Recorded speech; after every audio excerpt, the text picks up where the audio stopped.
Muy buenas noches nuevamente y gracias por estar ahí. Vamos a estar con ustedes para desarrollar toda la información. El día de hoy la policía está de luto.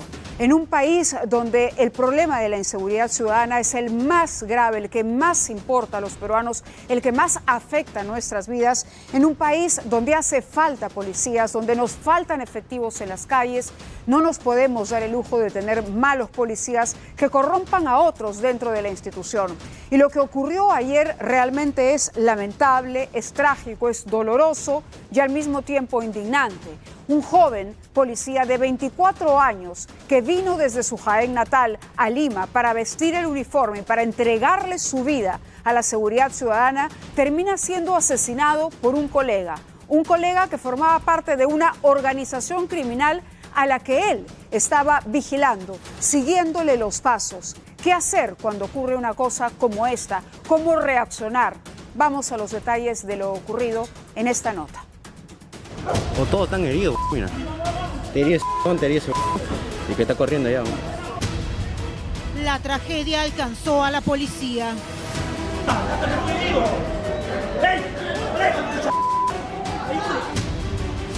Son los desesperados momentos en los que intentan salvar la vida de un suboficial, trasladándolo lo antes posible a un hospital.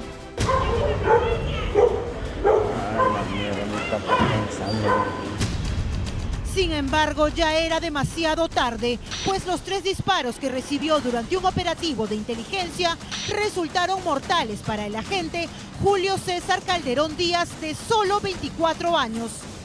O todos están heridos, mira. Te herido, y que está corriendo allá. Esta es la versión oficial que se le brindó a los familiares. Se iba a hacer una verificación de una información que le dieron que un efectivo policial estaba reunido con delincuentes. Que ellos estaban haciendo la verificación y cuando llega el carro, el policía sale de frente a dispararles. Que supuestamente ellos pensaron que era otra banda, que hubo un... De frente les han ido a disparar y a matar. De frente les dispararon. Ya está muerto. Pues le metieron más bala. Y es que el grupo Greco buscaba evidencias de los vínculos entre una banda criminal y un policía de la comisaría de Santa Elizabeth, identificado como Ángel Paul Galicia Chacón. Justamente él es uno de los 3 detenidos por haber acribillado letalmente a su colega. Pues le metieron más bala. Habría estado bebiendo alcohol en su día de Franco junto a 2 amigos cuando detectaron la presencia de los efectivos y abrieron fuego contra ellos. Es en este parque, ubicado en la urbanización La Pinela, en San Juan del Lurigancho, en donde se originó esta intervención que lamentablemente terminó con la muerte de este suboficial. Cómo mi sobrino puede ir con ropa de calle, cómo él no tenía el chaleco que es de antibalas o su arma de reglamento. Mira cómo está la gente llegando allá. Son 3 los agentes que resultaron heridos y que se encuentran luchando por su vida en el hospital de Canto Grande. En tanto, los vecinos permanecen asustados por lo ocurrido. Sí, pensé que era cohete, ¿no? Y eran disparos. Los otros detenidos, aparte del policía, se identifican como Helio José Mundaca Vargas y Luis Córdoba Yaya, quienes fueron trasladados a la sede de la DIRINCRI. La familia del suboficial de tercera, Julio César Calderón, piden a la institución policial que su cuerpo sea trasladado a Jaén, su tierra natal, la misma que tuvo que dejar para venir a la capital a fin de combatir el crimen. Es increíble y tiene razón la tía del suboficial asesinado, porque claro, la familia dice, pero ¿cómo es posible que los hayan mandado así? Pero lo lógico es que, a ver, ¿qué ocurría? Este suboficial estaba vestido de civil porque estaba en un trabajo de seguimiento. Estaba, digamos, pasando inadvertido y es por eso que de pronto no exhibía. Los detalles seguramente tendrán que ser investigados con mayor profundidad, pero el asesino, el suboficial Paul Galicia Chacón, que disparó a matar contra su compañero, trabaja en la comisaría Santa Elizabeth, en San Juan del Lurigancho. Está plenamente identificado, ustedes ven aquí su foto. Pero lo que tenemos que comentar ahora es que no es la primera vez que hay incidentes con integrantes de esta comisaría. Vamos a recordar, por ejemplo, lo que ocurrió el 15 de enero de 2024. La madre de un detenido en ese momento denunció que policías de esta comisaría de Santa Elizabeth le habían pedido 2.000 soles para liberar a su hijo detenido por un robo de cartera a una señora. Muestra prueba de la inocencia el video de una cámara de seguridad que se ve cómo le habrían sembrado droga y hasta un arma a este joven. Finalmente el detenido fue liberado, pero días después lo encontraron muerto de 4 balazos y por supuesto la familia dice aquí la policía tiene algo que ver. Vamos al 23 de abril de este año, hace poco nada más. Un alférez y 2 suboficiales fueron acusados, también de la comisaría de Santa Elizabeth, de pedir una coima de 1.000 soles a 2 policías en retiro, quienes habían intervenido en un auto bajo los efectos del alcohol. Un familiar de los detenidos pagó los 1.000 soles, pero los policías no reconocieron el pago y continuaron con la acusación. Pero a ver, la pregunta es, ¿qué está haciendo el comisario? Y vamos aquí directamente, porque estábamos averiguando el nombre del comisario, lo tengo aquí, si me dan unos segundos nada más para abrir la información que le pedí a los chicos de producción. Es el mayor Eduardo Miranda Rubio, él es el comisario. ¿Qué está pasando en Santa Elizabeth, en el distrito de San Juan del Lurigancho? Tenemos entendido que el alcalde está incluso apoyando con vehículos a la policía.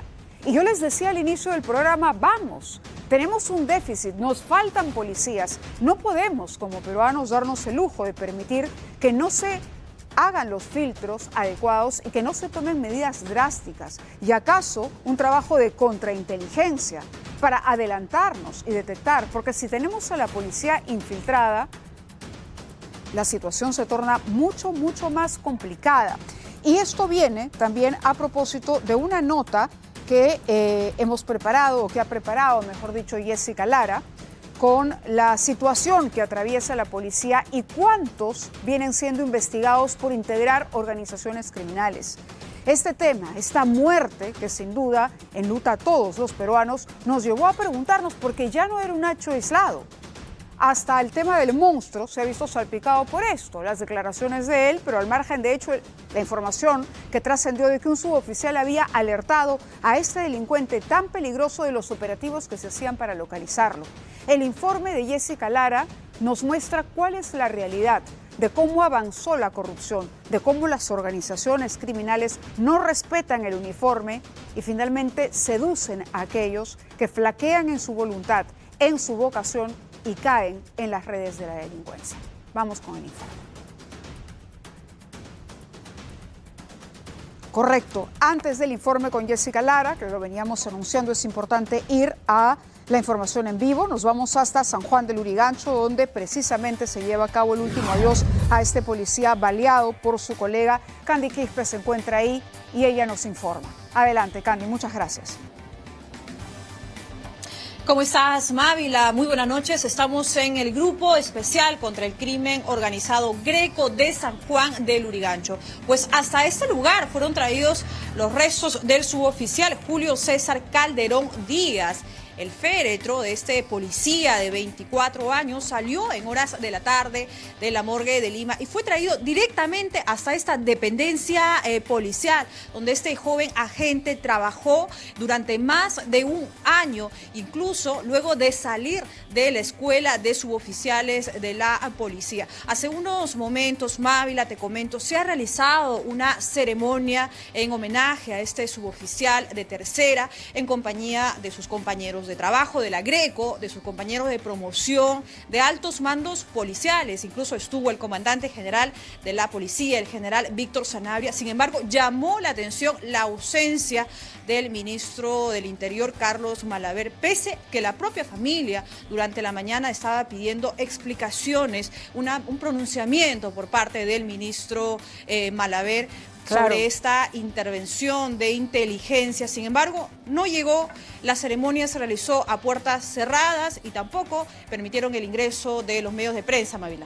De acuerdo, estamos hablando del grupo al que pertenecía, el grupo Greco, que era el que integraba este suboficial, el que prácticamente le está ofreciendo este último adiós junto a la familia. La familia, veíamos en una nota anterior, Candy, está pidiendo que los restos se puedan ser enviados a Jaén.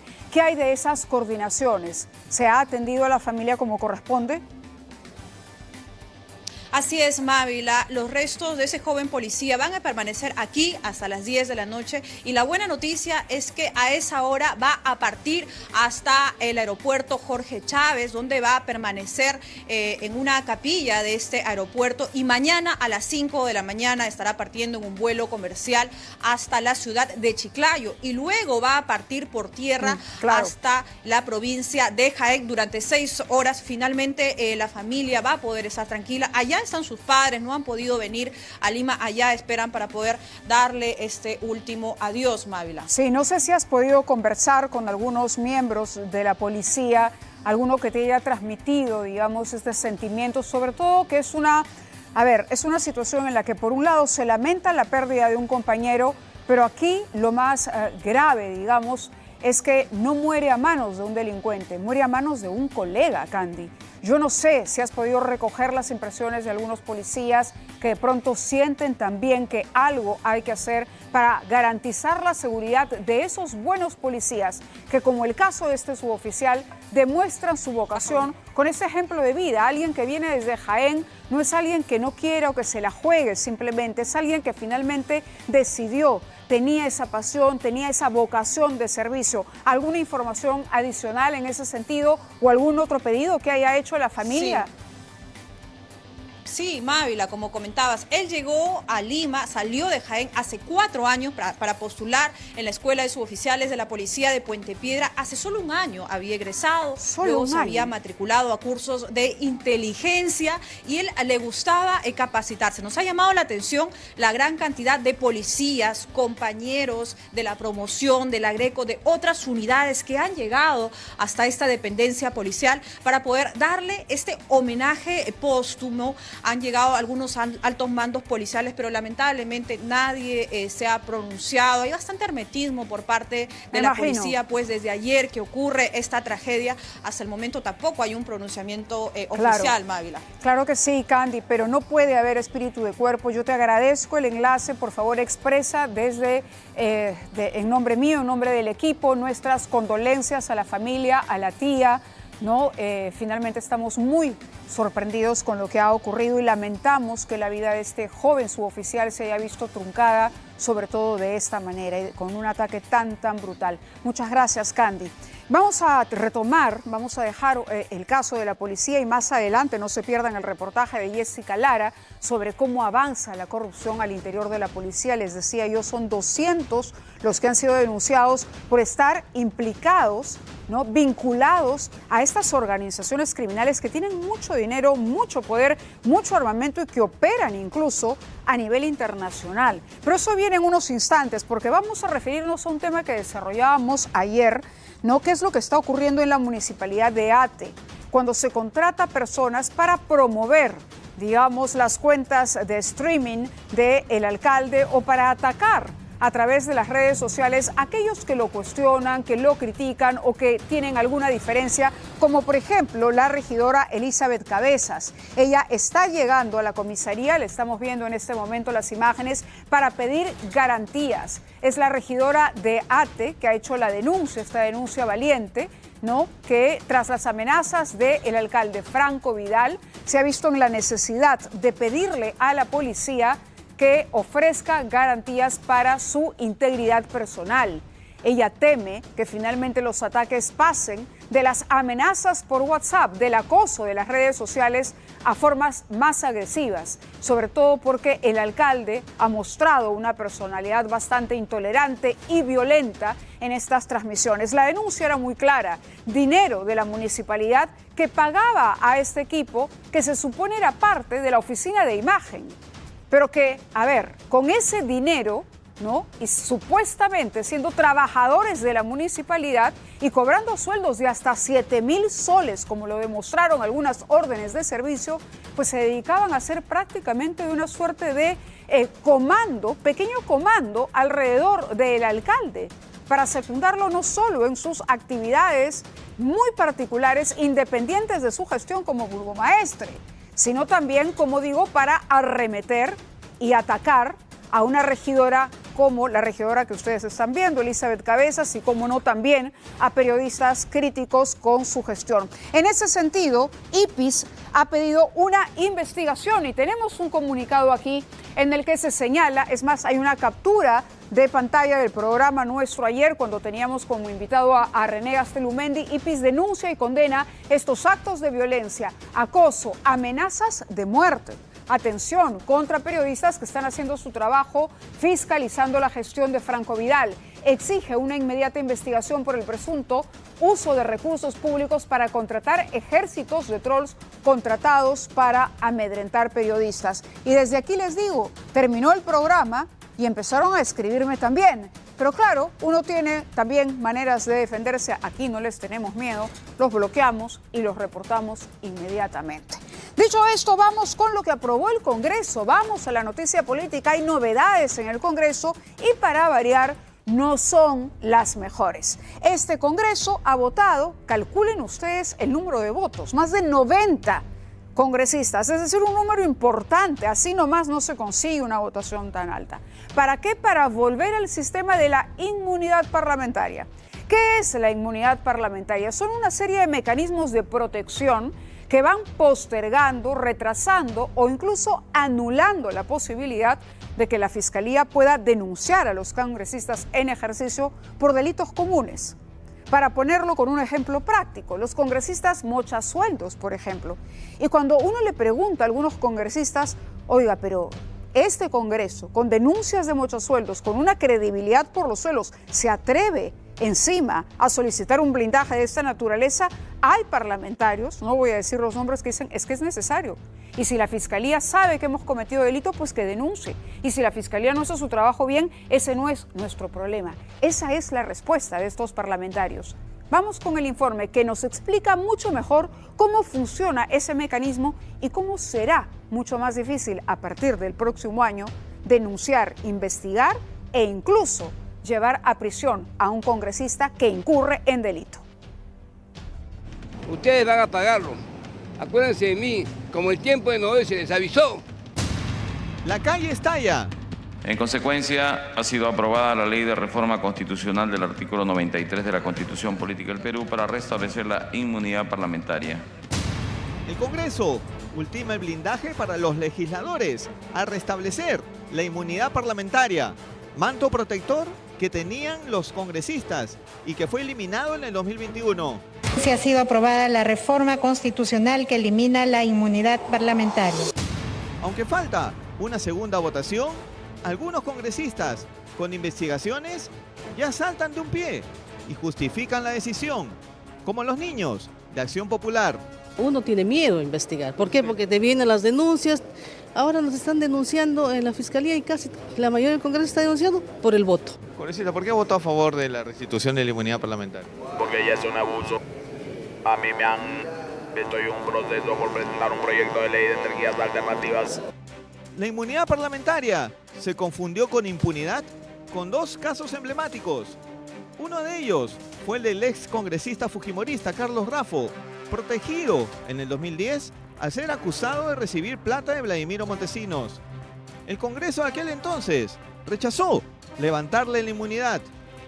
Otro caso simbólico fue el de Elwin Donaire.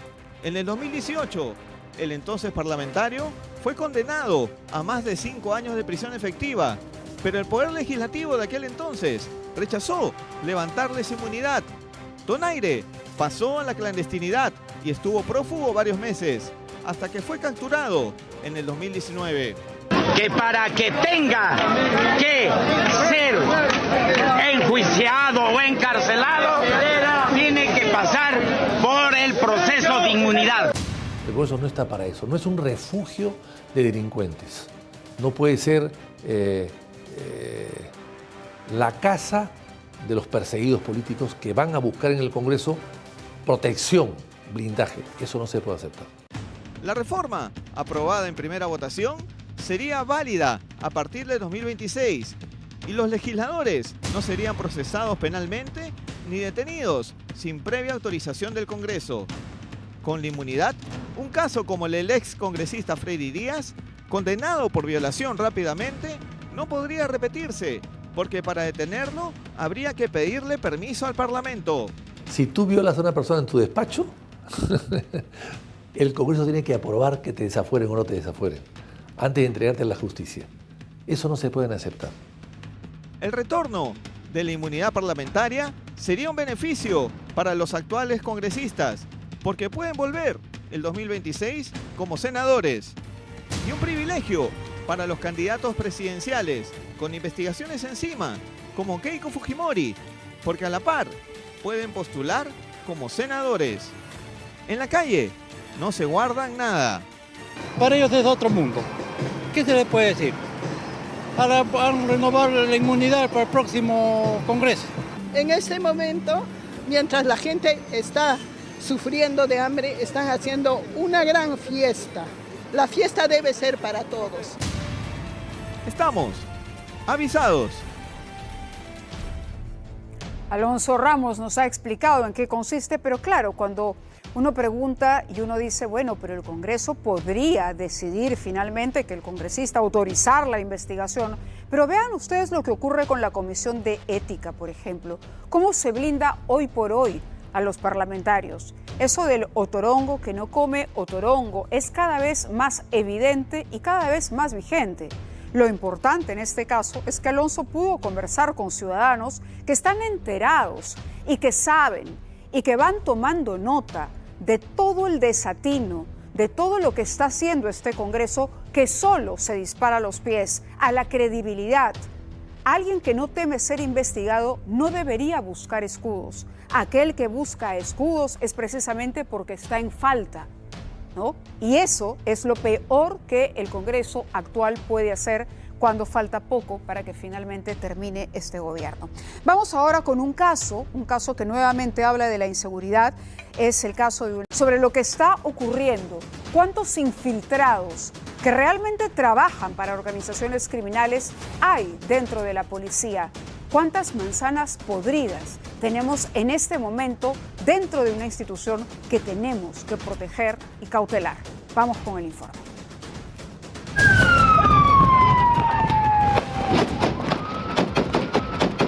Ya no se trata simplemente de policías enfrentando a delincuentes. Lo que ocurre ahora dentro de la Policía Nacional revela una situación mucho más grave, una lucha a muerte entre policías honestos y policías criminales.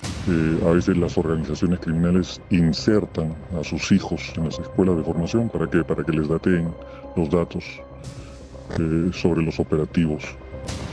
Una realidad que quedó al descubierto la noche del último jueves en San Juan del Lurigancho, donde un policía de una unidad especializada fue asesinado a balazos a manos de nada menos que su propio colega vinculado a Lampa. Ya está muerto.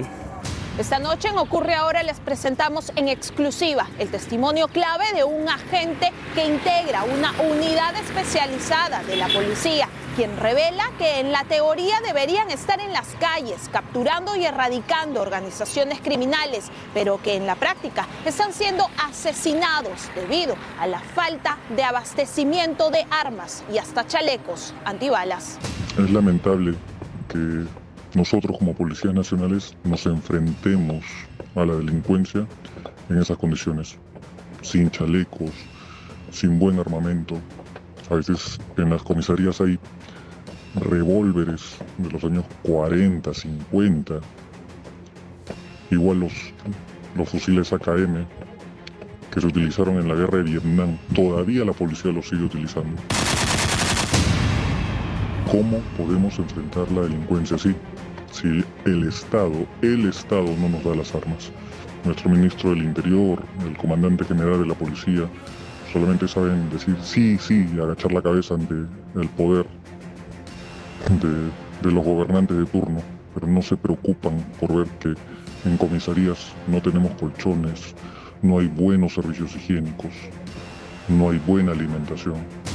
Un abandono que ya ha cobrado la vida de varios policías asesinados en pleno ejercicio de sus funciones. Si no recuerda el caso de Renzo Jonathan López Reyes, un agente de la Brigada Especial contra el Crimen de Lima Norte, quien fue atacado a balazos por unos criminales cuando realizaba un trabajo de inteligencia en Barrios Altos.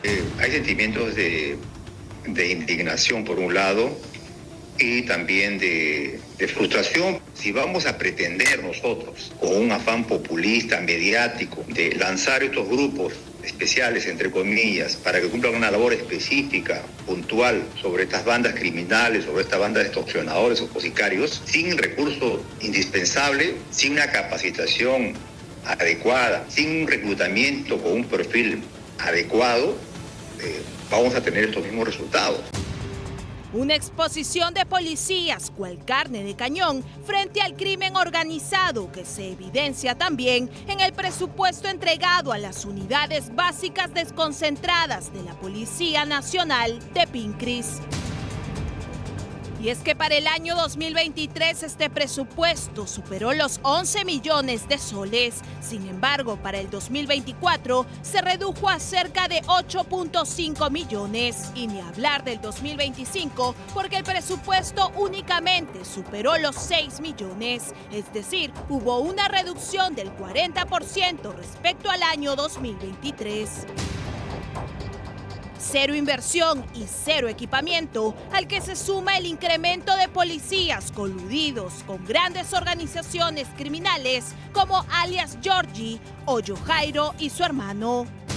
Y lo más decepcionante, señorita, es llegarse a enterar que dentro de las filas de la Policía Nacional están esos miserables que ensucian el uniforme. Y por ellos nos critican a todos, cuando somos la gran mayoría quienes damos la vida por el Perú. Esto podría explicar por qué 224 policías fueron investigados por hechos graves y muy graves en los últimos meses y al menos 14 de ellos fueron procesados por vínculos con presuntas bandas u organizaciones criminales.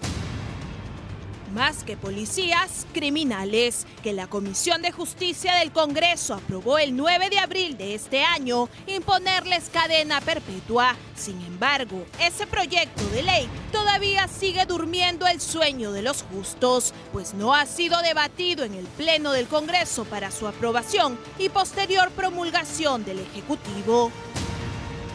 Desinterés o desidia que mientras tanto seguirá cobrando la vida de más policías y millones de inocentes.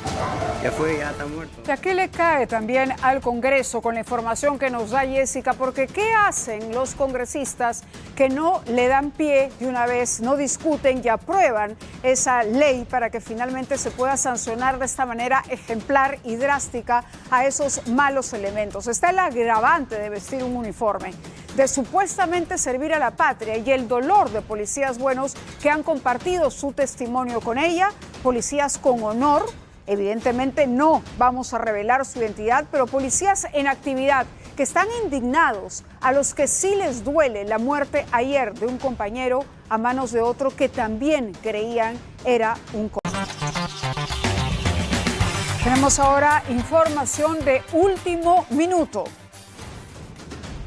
Vamos a este documento de la Junta Nacional de Justicia que en su parte resolutiva dispone lo siguiente. Artículo primero, declarar la nulidad de oficio de todo lo actuado, retrotrayéndola hasta antes de la emisión del informe de instrucción, dan el número, debiéndose retroceder la causa al estado de emitirse nuevo informe instructor. ¿A qué se refieren? Atención.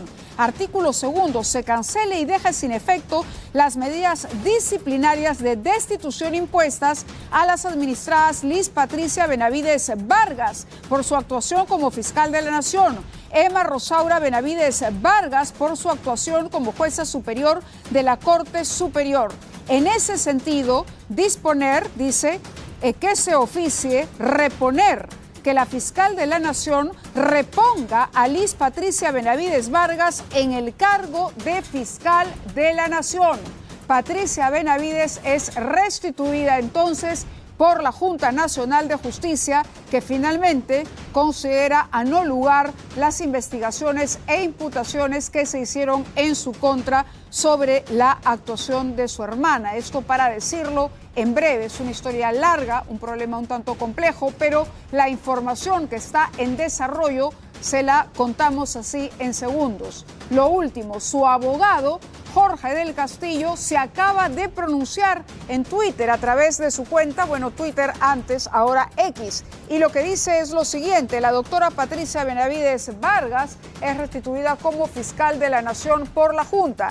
Regresa la defensa de la democracia. Y pone justamente la parte resolutiva de este documento, que es muy largo, muy extenso, muy complejo, lleno de términos legales, pero que finalmente esta es la conclusión en la práctica. Por lo tanto, la doctora Delia Espinosa es la que teníamos como fiscal, ¿correcto? Se tendrá que dejar ahora el cargo para que Patricia Benavides Vargas asuma como fiscal de la Nación luego de la decisión de la Junta Nacional de Justicia. Muy bien, vamos ahora con lo que habíamos anunciado. ¿Qué está pasando con la ATU? Es cierto que el transporte es un problema, es un caos. Los peruanos seguimos batiendo récords sobre la ciudad más lenta, Lima, con el mayor tráfico, y todavía no terminamos de formalizar el servicio de transporte. ¿Qué pasa con los colectiveros? Bueno, hay una iniciativa en el Congreso de la congresista Patricia Chirinos para eliminar la ATU. Ella considera que la ATU no ha dado los resultados esperados. Y supone, o propone, mejor dicho, me estoy confundiendo, propone que se regrese al sistema anterior, cuando el sistema de transporte estaba en manos de la Municipalidad de Lima y en manos de la Municipalidad de Callao. Pero el remedio podría resultar peor que la enfermedad. Jessica Lara tiene un informe sobre este proyecto de ley, pero además nos cuenta de paso cuáles son los principales problemas de los usuarios a la hora de utilizar el transporte público. Peligro. Hemos subido a un bus aquí en Abancay, está todo cochino. Mira, todo está oxidado, la manija. Se está pelando aquí el asiento.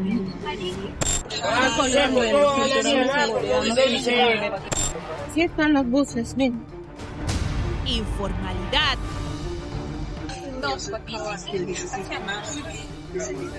Ya, para lo que viene, dice por todo. Y buses con más de 10.000 soles en papeletas. Ni siquiera se puede ver bien la placa, ¿no? Es la placa P5J740 aquí. Está pasando por el cruce de Alcázar con Abancay, la puerta abierta. El carro es muy activo y ya no debe pasar. Una vez he frenado y me por todo dice. ¿Y qué iba a hacer? Ellos se van nomás.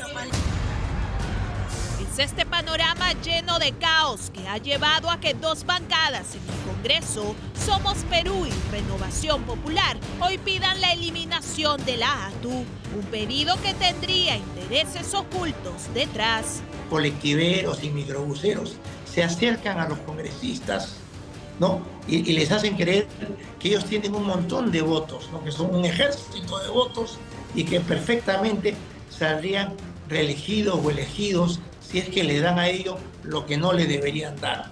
Para mí es un problema 100% político y sería otra involución más. Y es que de lograr su cometido, la supervisión del sistema de transporte urbano pasaría nuevamente a manos de las municipalidades del Callao y Lima, que poco o nada hicieron para mejorar este sistema antes de la creación de la ATU. Solo basta recordar estos videos donde 450 rutas de transporte se disputaban los pasajeros en las principales avenidas. Tras la creación de la ATU, se han realizado una serie de operativos contra los famosos colectivos, siendo algunos de sus fiscalizadores atropellados.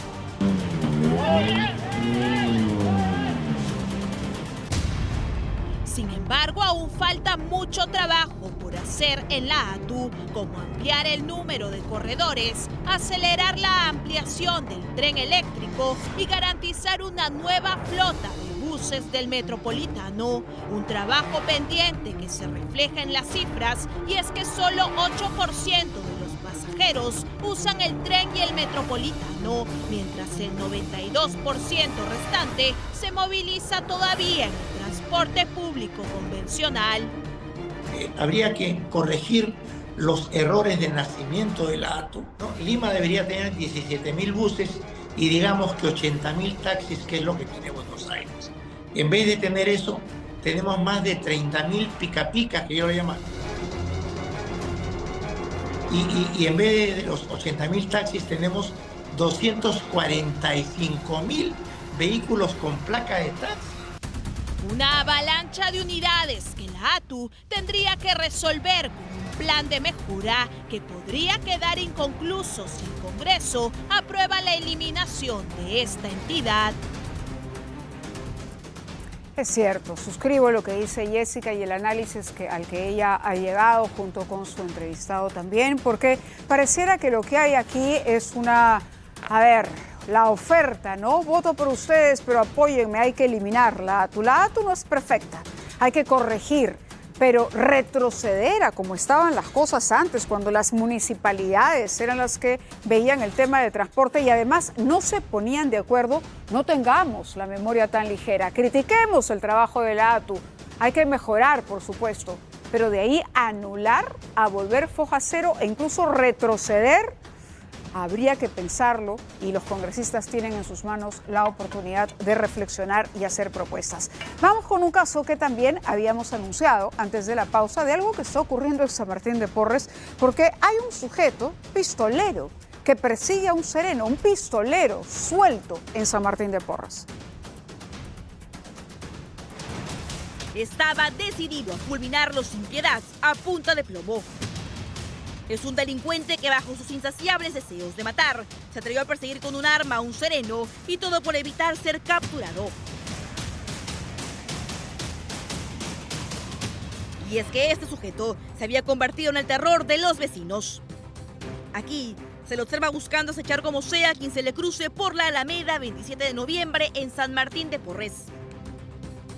Hasta que una llamada dio aviso al serenazgo, quienes llegaron y trataron de capturar a alias Pirunguito, pero este cobarde se resistió y no dudó ni por un segundo en sacar su pistola y amenazar de muerte al personal. La víctima vio su vida pasar y trató de correr, pero este sujeto lo siguió. Era solo cuestión de segundos para que lo mate. Sin embargo, Dios se apiadó y le regaló una segunda oportunidad de vida que le permitió sobrevivir. Pero ahí no queda todo. Jesús Escalante trató de esconderse junto a su cómplice. Lo que no se esperaba es que llegaría la policía, quienes a punta de patadas ingresaron a su casa y lo detuvieron. Sinceramente es un vecino, o sea, y hace tiempo ya tiene una vida un poco mala, ¿no? Incluso una vez me amenazó a mí, decía que tenía una pistola. Por más que lo atrapan, no sé qué trato harán en la comisaría, que lo sueltan. Lo más indignante es que este impresentable había estado suelto, pese a tener antecedentes por robo agravado, tráfico de drogas, agresión y más. Tremenda joya. Días después, los residentes aseguran haberlo visto de nuevo por las calles y ahora exigen mano dura, pues es capaz de lo que sea con tal de robar. Así es. Bueno, vamos ahora, antes de concluir, con un comunicado.